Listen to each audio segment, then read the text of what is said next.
Assalamu alaikum wa rahmatullahi ta'ala wa barakatuh. Ndugu zangu watukufu wapenzi wa Allah, leo tarehe 21 mwezi wa 6 2026, taasisi yenu ya Umoja wa Maimamu na Walimu wa Madrasa Tanzania Umata chini ya mwenyekiti wake Sheikh Arif Suria, lakini pamoja na swafu nzima ya uongozi wake akiwemo Sheikh Yahya Mkumba, Sheikh Abu Aiman, Sheikh Amiri Mbwana, Sheikh Kamna, Sheikh Abu Hafsa na wenzao wote ambao wapo katika ngazi za uongozi Umata Taifa. Ndugu zangu, leo Allah ametuafikisha, tumekuja mtaa wa Mkwajuni, wilaya ya Kinondoni, kuja kutoa huduma ya chakula pamoja na juisi kama mnavyoona.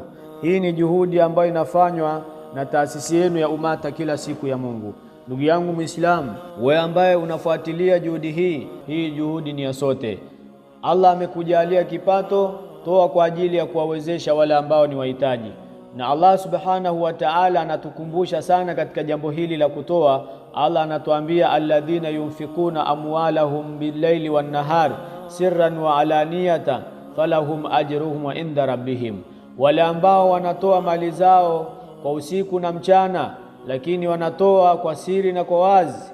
Allah subhanahu wa ta'ala anawaambia watu hao, anasema watu hao wana malipo mbele ya Mola wao.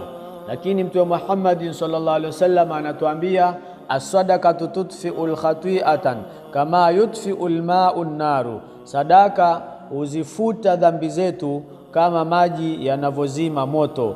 Hii ni faida kubwa katika jambo hili la kutoa sadaka.